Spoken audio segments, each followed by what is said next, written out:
Hi, this is Hannah Brett, and here we are for another episode of Connect Call, where I often say I do not have a clinical background, but I do have a PhD for picking up the phone for families in crisis. Today, and I think I'm going to get into this habit of doing this that, if you all like it, hopefully, but once a month, I think I'm going to do a solo and just talk about stuff in my life and just maybe stuff just things I've experienced. And I don't know.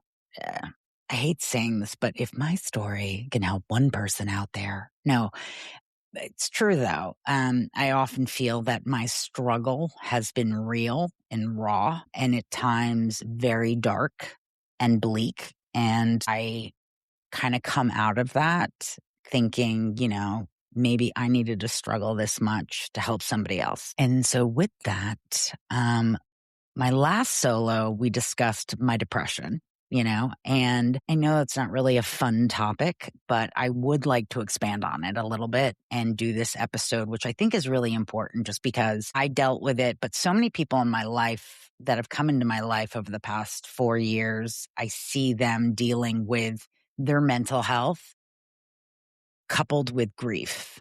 And I think it's really important to talk about grief and mental health and how to kind of take care of yourself, especially when you lose somebody or an animal or, you just experience any type of grief. But for those of us out there that already struggle with anxiety, depression, you name it, I often find that grief is just like steroids on that bad mental health stuff. If that makes sense. I don't know if it does. So I kind of wanted to start this episode with a story about me and what I went through. So I'm going to take you to the beginning of COVID. I think it was 2020, 2021, 2020. I live here in Atlanta, Georgia. I am originally from the UK. I was born in London. And my mother returned to the UK with my sister, who's a year older than me. She has what's called George syndrome. It's genetic. And with all of her disabilities and mental health issues and you name it, my mom needed a lot more wraparound support that the NHS in the UK was able to do that she wasn't able to access here in the States. And she wanted to go home, With that being said, growing up, my mom was my end all be all. She was my everything. She was my favorite of favorite. I mean, my parents divorced when I was little and I latched onto my mother, never wanting her to leave, crying if she ever got a cold. My earliest traumatic memory, and people laugh at this, but this is a true story. My mom brought me to the movie E.T. when I was little. We were living in New York City and she brought me, I do remember this. She brought me to the movie E.T. and I was sitting on her lap and I started wailing and beating on her chest, not because I was scared of E.T., but when the scene happened where E.T. is, his little pitter patter through the woods, running back to his spaceship, to his parents, and they're taking off. And I remember the panic I felt at a very young age and hitting my mother on her chest saying, why did his mommy leave him? Why did his mommy leave him? And thinking that day can never come for me. No, that will never be okay. And I'll never be able to live through that. And it just was a fear of mine. Anything can happen to me, but don't take my mother, And I often talk about this stuff and I can not get upset because I dissociate a little bit, or I not make a joke, but find humor in it, because if we don't have laughter and humor through the darkest times, I don't believe I'd be here today if I didn't have humor. But cut to, we're beginning of COVID. My mother's living in the UK and things are starting to get prickly. We're being told to quarantine in place here in the States for like a couple weeks. And during that time, my mother called. And again, things are different in Europe. The way they handled COVID and precautions was very different than they did in the States. With all due respect, they actually took it really seriously. And news was getting around, don't get on planes. You definitely don't want to be entering Europe and other countries and all of that. And my mother calls me and says, I don't want you to worry, but they have found a little lung cancer in me, but I'm fine. and I immediately panicked because immediately I thought to myself, my mom was never a smoker. I mean, yes, she was a teacher, asbestos, but from my unfortunate but fortunate knowledge of cancer and what I have lived through, different experiences in my life, immediately I thought that cancer isn't the only cancer. It's probably metastasized from something else, you know? But of course, I didn't want to think that way or go that way in my head. But I knew I needed to get to the UK and make sure my mother's treatment was being set up and she was going to be okay. And then hopefully return, right? So I delayed and delayed and delayed going, mostly because I knew once I'd get there, it'd be real. And I didn't think I could handle it. And finally, my uncle bought me a ticket and he said, come, you'll quarantine for 2 weeks in a home a block away from your mom's apartment. We rented it. By the way, quarantining for this introvert was like the best time of my life. Like, can we discuss that? If you're an introvert out there, what? How awesome was quarantining, right? I loved it. So I quarantined, I flew over, and this was at a time, again, no one was flying. It was in the midst of everybody was getting sick. I kid you not, I flew over not only with a mask, but I got scared last minute. People were saying, oh, I should have the face mask just in case somebody sprays spit on me or whatever. So I went to like Dick's Sporting Goods and I got like a ski mask. I'm not joking. I have a photo as proof. I can put it in the show notes. But as I got on the plane with my ski mask and my mask, my face mask, the flight attendant said, where are you skiing on this trip? And I took it off within 5 minutes. But I landed safely. I got to my mother safely. I think the worst part of, and I'm sure so many people can relate to this, is I got to her, but I couldn't hug her. I could see her from a distance, but I wasn't allowed to hug her. And it literally broke me. And I went into quarantine. And, at this time, I was still, and still am today, really, struggling with this kind of depression that likes to pop up here and there. Definitely I have anxiety, but really my depression can take me out. And I remember before I left, I let my psychiatrist know, I let my therapist know, I let my friends know, just to kind of what I call build that army of support, because I knew I didn't know if I can handle what was about to go down. And lo and behold, I get out of quarantine. I go to my mom's flat apartment, as they call it, a flat. And within weeks, I was going to be returning, and we had a doctor's meeting, and we found out that I was right, that cancer in her chest had metastasized from a sarcoma that was in her stomach or by her stomach that they weren't able to surgically take out. And she was told it was terminal. And I still remember the day she came home, because I didn't go to the doctor's meeting. I couldn't handle the meeting. So my uncle would go for me. My uncle and my mom came home, and I knew something was terribly wrong because she smiled at me and said, how was your day? Did you play racquetball? And I just knew. And I said, what did they say? And she just told me. She said, they told me I have 16, maybe 17 months to live. If lucky, 2 years or something like that. And I literally just, like, the wind got knocked out of me. Immediately, I heard a clock ticking. I didn't handle it well. I went for a walk, and I remember during that time on that walk, a huge storm had come through, and it was really aggressive, and it was like beating me up as I was walking. And it was funny because it was called Storm Francis, and that was my grandfather's name on my mother's side. So I think he was trying to smack me up a little bit to wake up and help. And I don't know what that was, but I remember walking in that storm and trying to be present and not dissociate, and not deny what was happening, but also not to lose it and not to.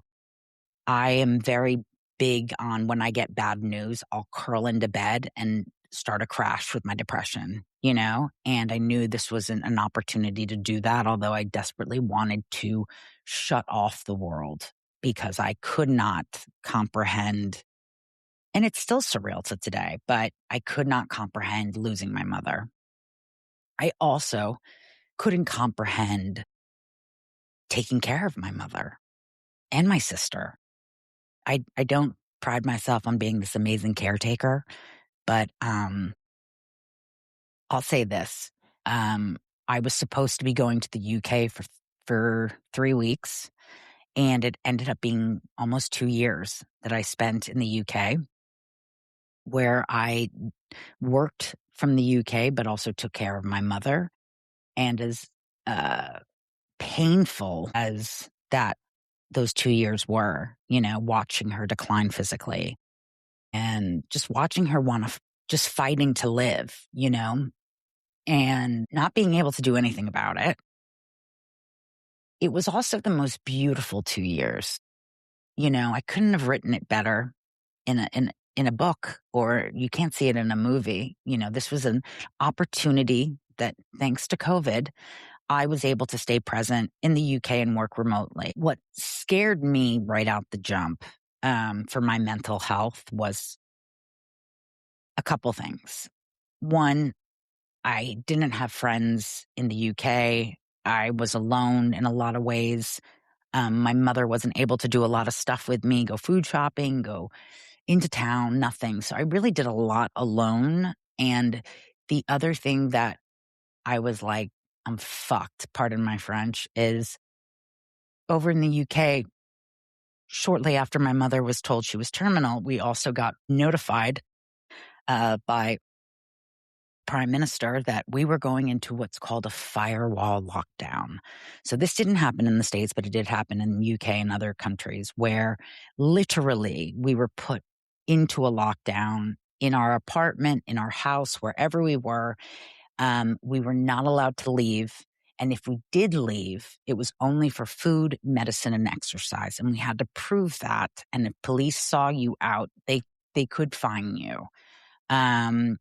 It was against the law to leave. And we lived in an apartment building. And my whole world, like, it was like the gods were like, you have to deal with this. We're going to keep you in this apartment, and just you and your mom, and you're going to deal with this. And like I said, it's as painful as it was also 2 of the most beautiful years of my life, in that it showed me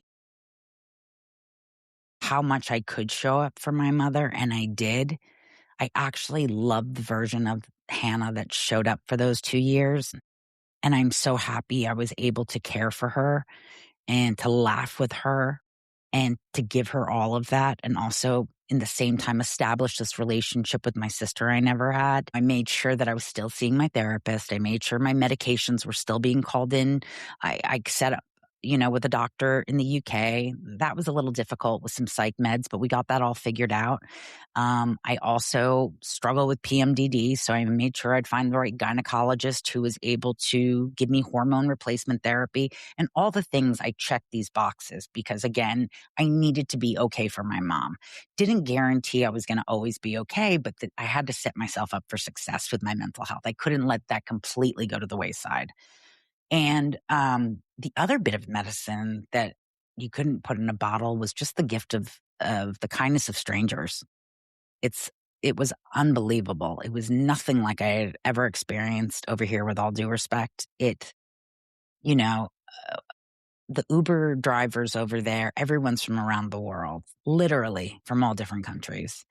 And everyone's wearing a mask. And every time I would get into a car, a driver would say, why are you here? They'd hear my American accent, and I would tell them my story. And then with that, they would always tell me a story of someone they loved that they lost or was sick, and their mother or father. And there was this immediate connection, just by looking at each other's eyes and just finding humanity, and not looking at ourselves going, well, you're from a different country, you don't believe what I believe, X, Y, and Z. It was kindness, or going into a store and people would hear my accent and they'd be like, why are you here? And I tell them the story. And the next time I went to that store, the baker would be like, how's your mom? And I can't put that in a pill. But I gotta tell you, that got me through those 2 years, you know? Uh, and I remember as my mom was getting sicker and sicker, I was very worried about my mental health because not only was I gonna be losing my, like, everything, I, would hear about, Alexander McQueen and how he took his life after his mother passed, and I thought that was gonna be me, Or, I saw the movie Into the Wild or whatever that with Reese Witherspoon where she walks the pain away after her mother died, and I thought that was gonna be me too, I just didn't think I could get through it, but on top of that, I remember saying to my therapist, "I'm so screwed because I've been in this, like, bubble with my mother for 2 years, and it's like the movie Panic Room." I do a lot of movie references, by the way, and I apologize, but I hope to set the scene by doing so. I felt like I was in the movie Panic Room with my mom, right? And at the end of it, I was gonna be able to leave, and she wasn't coming with me, you know? And I didn't know how I was going to say goodbye to her, but also be able to the strength to socialize again, to be around people, to come out of this bubble that I have been locked into. I knew I was losing my mother. I wasn't going to lose her to COVID.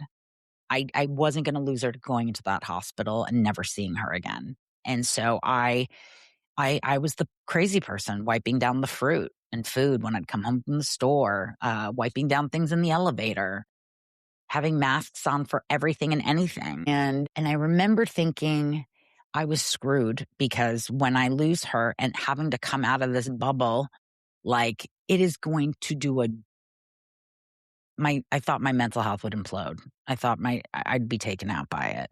So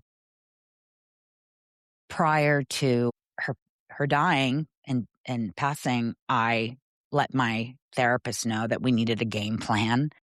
Again, it's my clinical team, as I call it, my army of support. I have to rally the troops during times like this. So I know that I'm supported, that no one's going to let me fall. And I'll say this. When finally my mother passed, I was so exhausted by caretaking for her and getting up every 4 hours. We had help and we had nurses and stuff, but I was still doing these shifts in her flat of, being on for 4 hours, being off for 4 hours, trying to also work. That when she passed, it wasn't even real to me that she had died. It was more, I was exhausted and whew, I get a break. And I didn't want to leave. I remember when it did hit me, I didn't want to leave my bubble.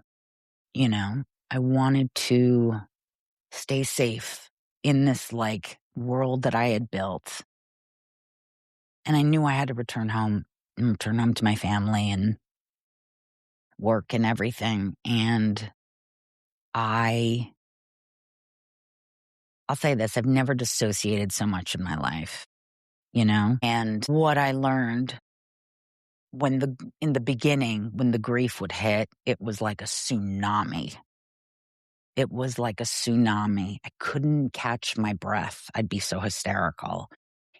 People were telling me, oh, they're on the other side now and you're going to form this new relationship with them where you can talk to them, and they're watching over you and they're with you. And I couldn't say my mom's name or even say, hey, mom, without like vomit crying.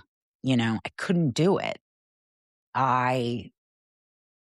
It really rocked my mental health in that, well, it rocks everybody's mental health for those of you out there, you get it if you've lost a parent, especially a parent you're close to, a child, whatever it may be. It's like this really sick club you have to be in to get, and I feel like nobody else understood what it felt like except for those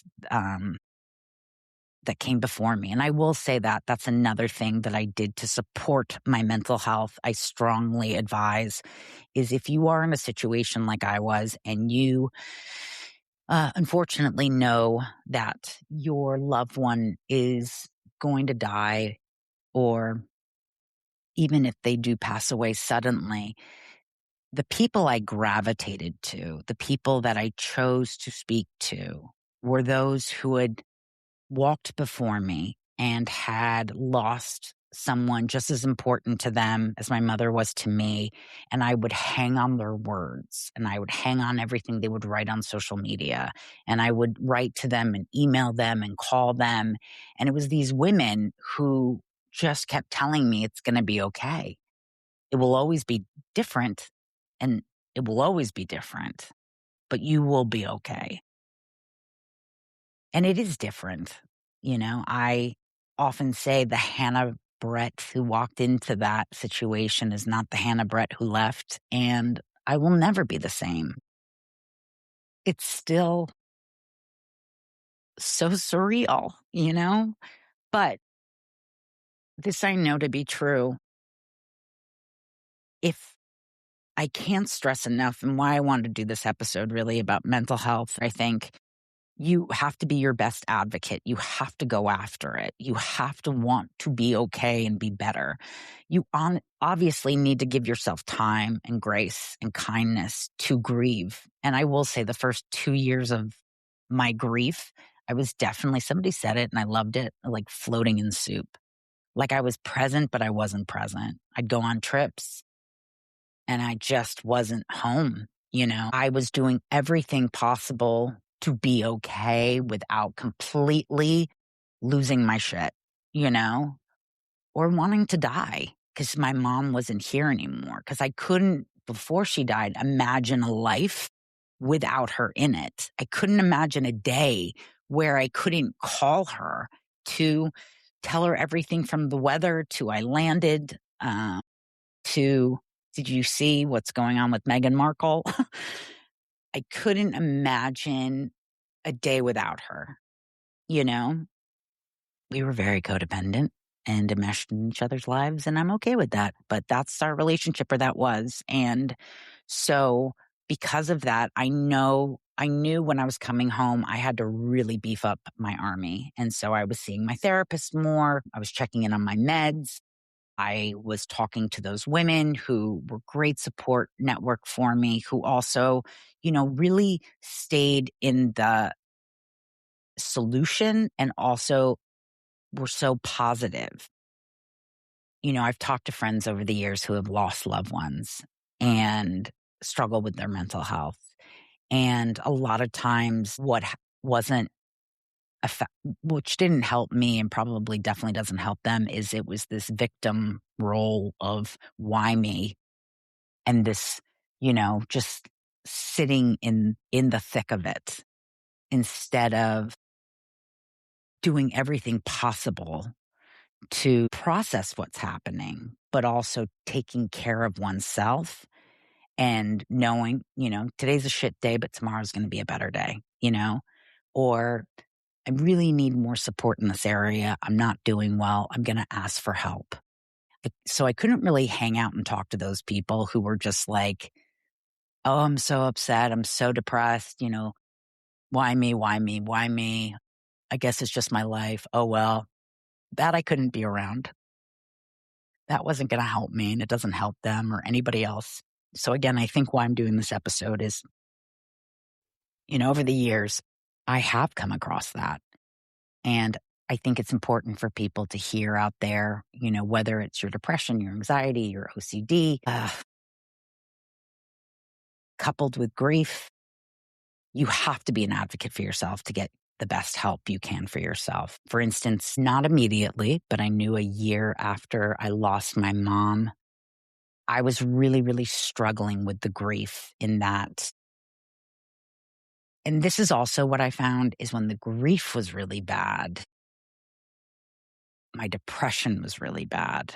Or when my depression was really bad, I missed my mom. Like I focused on not having her so much more, right? And so I'm going to therapy, I'm doing everything right with my meds, getting the support from the people I needed to get support from, but I knew I needed a little bit more help.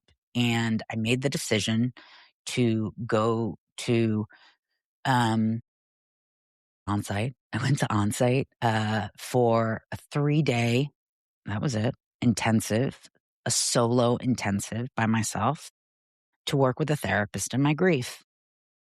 And I remember thinking, what will this woman show me in 3 days? Like, how are we going to change my thinking and make me feel better? And it was real, like when we talk about peanut butter on the pill, it was really peanut butter on the pill. I went to her ranch and we spent all day walking and talking, hanging out with animals. And I can't put my finger on a lot of what we did, but the most important thing that she taught me was how to talk to my mother again and how to say her name or how to look at the sky and have a conversation with my mother and not lose my shit. And that has been very important for me, to be able to break that wall of, instead of focusing that she's not here, it's, I know you're here.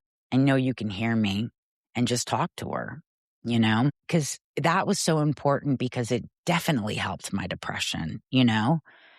I, I often say if I see a ladybug, I know my mom's around, or, I get these weird signs. We all do. And that also helps my mental health. But again, I can't stress enough, especially for those of you out there that are already struggling with your mental health, and then you couple that with grief, you're going to war. You really are. And you better suit up and show up and just know that you are going to fall, but you have to get back up and you have to want to get better and you have to want to process this grief and work through it to help your mental health.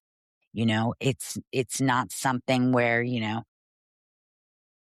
what do the English say? They're being silly because they bubble over, they're ashamed to cry or whatever and like carry on, and this isn't something that you could just kind of push down and make it go away and it would make you feel better. In a lot of ways, if you pushed it down, it's only going to make your mental health worse. I still miss my mother every day. And when I'm depressed, it's worse, but I have the tools in place. I have the people in place. I really do have an army at this point. I've got the therapist, I've got the psychiatrist, I have the coach. I have a support network, like a tribe of women like no other. I go to AA meetings at times. I have the box of tools to use. I even did an adult DBT class, so that's also, we're going to talk about that, how that's a real game changer. If you can do dialectical behavioral therapy, it really changes that stinking thinking. And I really go after it, because I don't want to be miserable. And I know my mother wouldn't have wanted me to be miserable. And I have this one life to live and I really want to live it. And yes, my depression is a doozy and I don't always understand when it's coming, when it's going, why it happens. Why is it worse sometimes than others? But I have so many things in place that hopefully when I fall, it's not as hard, you know? Um, and I guess I'm here to say that, which is amazing to me, by the way, I survived and you can too, you know? I'm sure there's somebody out there who is in the process of watching their parent losing their battle with cancer, or I don't know, and you think life will not be okay. And there are a lot of days where it's not, but it will be. It's just really different, you know? It really is. It's very different.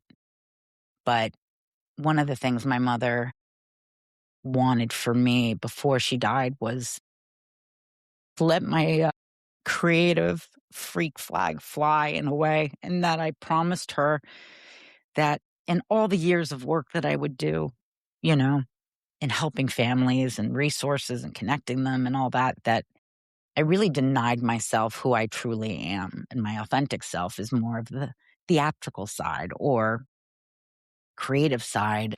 I told her about this idea of doing this podcast, when she was alive. And this is what she would have wanted for me, and I do this podcast, not all for her, but a lot for her, and I will reference her a lot on these episodes. She had a huge effect in my life. She was very incredible.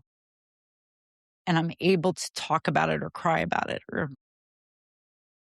deal with it and know that when I hit stop and I'm done with this episode, I may have a good cry, but it's not going to take me out for the rest of the day. Does that make sense? I actually find crying, and that was another thing with grief. I found once I let myself grieve, it was very cathartic. It was very, this is a horrible analogy, but it felt like, when you're really, really nauseous and you have to puke, and then once you puke, you're good. It felt like that. Like once I had a good cry, I was like, whew, okay, that's good. It's good. I processed some of that, and I dealt with some of it, and I just, I felt all of it, but the main thing, I guess the takeaway is please, whatever you do, or even if your mental health just gets bad with grief, make sure you're doing your best to ask for help and get the resources you need. It won't just go away. This isn't a phase. Yes, grief does get better with time, but if you are struggling with your mental health, and it's really bad with grief, because it's a doozy with grief, just make sure you're taking care of yourself and that you have all things in place. And as miserable or as you feel like you can't move an inch, just make one call that day. If you can do that, that's great, for a therapist or a support group or something. And you're not alone. And thank God for my army. What? I wouldn't be here without them. I am very fortunate in the work I do. I am able to connect with, like I said, some of the best providers in the country and the world in a lot of ways. And because of that, they're so amazing. I can ask for my own help from them and they'll help me, and I'm very fortunate for that. Very, very lucky. So with that, I don't know if we got anywhere or if I gave you some resources or information that's tangible that you can run with, but I don't know. I just thought this was something important to share. And I hope you all have a good day. And that's it for this episode of Connect Call. See you next week. Thank you for tuning into this episode of Connect Call. As we conclude, remember that insights shared are intended for informational and educational purposes only and should not substitute professional medical advice, diagnosis, or treatment. We strongly recommend consulting a qualified medical health professional or healthcare provider for personalized advice tailored to your unique needs. Your mental health journey is important, and having the right support is essential.